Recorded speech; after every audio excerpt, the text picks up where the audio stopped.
वो अवैध निर्माण शुरू कर दिया है, पत्थर का नींव भर दिया है। और दोनों तरफ से जब अवैध कब्जे कर लेंगे तो हम शमशान घाट जाएंगे कैसे? यहाँ हमारे गांव में अतिक्रमण बहुत ज़्यादा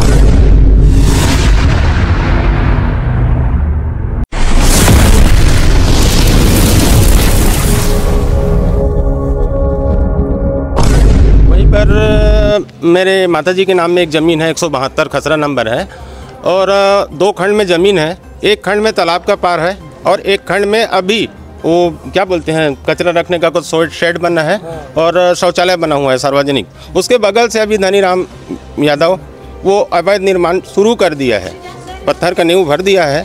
अभी ईंटा मंगवाएगा तो जिसको उचित कार्रवाई करते हुए तुरंत रोक लगाना चाहिए, अन्यथा वो बनाने के बाद दिक्कत हो जाएगा और हम उसे लड़ाई झगड़ा करेंगे, उचित नहीं है। इसलिए हम प्रशासन से सहयोग मांग रहे हैं, निवेदन कर रहे हैं कि उचित कार्रवाई करके उसको रोक लगाया जाए। दुष्यंत यादव टेका।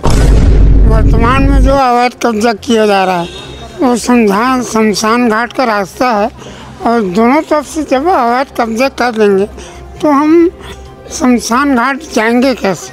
हालांकि रोड को छोड़ दिए हैं, लेकिन शमशान घाट का रास्ता भी अवैध कब्जा में है। इससे क्या हो रहा है, जो किसान है उसको अपने खेत जाने के लिए कोई रास्ता ही नहीं बचेगा। आपके नाम पता बताओ। कन्हैयालाल यादव, ग्राम टेकापार। कलेक्टर जनदर्शन में बालोद में किस समस्या के लिए आए हैं? सर मैं आया हूँ, सबसे पहले तो मेरा नाम गौकरण गंगबेर है, मैं ग्राम टेकापार निवासी हूँ और मैं अपना जनदर्शन के लिए इस वजह से आया हूँ क्योंकि यहाँ हमारे गांव में अतिक्रमण बहुत ज़्यादा हो चुका है। जो हमारी घास भूमि है उसमें बहुत ज़्यादा अतिक्रमण हो रहा है। इसका आधा कारण प्रशासन भी है और पंचायत भी है, क्योंकि हमारे यहाँ बहुत सारी जो घास भूमि है उसको ज़बरदस्ती उसमें अवैध कब्जा दिया जा रहा है। कहीं ना कहीं इसमें पंचायत भी लिप्त है। और इससे पहले हमने 2 से 3 बार हमने क्या किया है, जनदर्शन दे चुका है, जिसमें प्रशासन की तरफ से कार्रवाई की मांग किया जाता है। वो पटवारी तक जाता है, पटवारी के बाद वो आगे बढ़ ही नहीं पाता है, क्योंकि घास भूमि ऐसी है जिससे हमारी चारागाह के लिए सबसे ज़्यादा उचित है। ये अगर चारागाह ना रहा तो कल के डेट में ये होगा कि जितने भी गायें हैं वो हमारी फसल को नुकसान करेंगे। इससे पहले ऐसा केस हो चुका है कि हमारे यहाँ 70 से 80 गायों को हमने हैंडओवर किया था, यहाँ पर पशु विभाग में जो था वहाँ हैंडओवर कर दिया था। इस तरीके से वो हमारा फसल बर्बाद कर रहे थे। और आज हम यही निवेदन करने आए हैं कि हमारे जो अतिक्रमण है उससे हमको बचाया जाए, हमारी घास भूमि बचाया जाए, जिससे हम अपने चारागाह, अपने जानवरों को उचित तरीके से चरा सकें।